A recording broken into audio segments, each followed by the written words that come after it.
Welcome to another book discussion. My name is Sylvia, and today's spoiler-free review is on The 7.5 Deaths of Evelyn Hardcastle by Stuart Torton. This is a random book club pick. According to the internet, the novel blends murder mystery, science fiction, psychological thriller, and a time loop, all set in an old-timey English countryside. Aidan Bishop is trapped in a time loop where he has to solve the mystery of who keeps killing Evelyn Hardcastle, the daughter of the man who owns the estate. Aidan must gather clues from each new perspective he experiences to break the cycle and escape from his fate. Things to know going into this book. This was a difficult read because it falls under the convoluted category.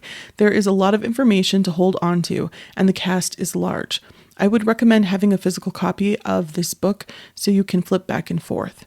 Aidan gets 8 days to solve the mystery, and each day he inhabits a different guest at the estate.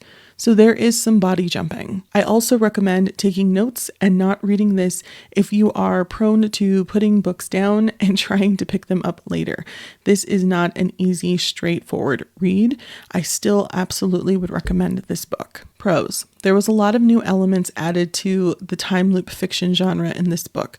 Some I had seen in movies and television series, but not all together like this. For instance, there is a countdown, so unlike typical loopers, the time in the loop is not infinite. The protagonist body jumps, so we get information from characters we wouldn't normally get information from. Imagine if you only knew 5 people at a party.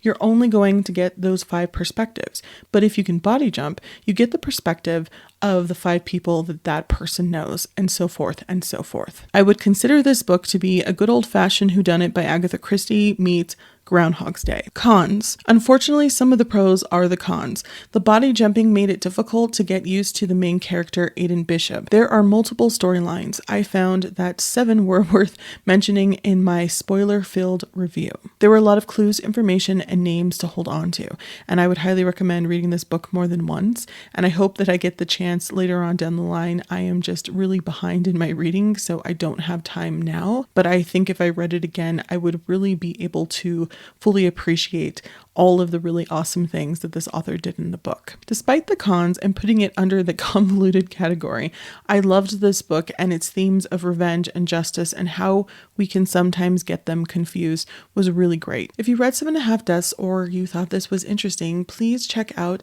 my full review on my YouTube channel. Also, don't forget to like, comment, and subscribe. I hope that this was helpful. And as always, don't forget to read a book, write a book. Sincerely, Sylvia.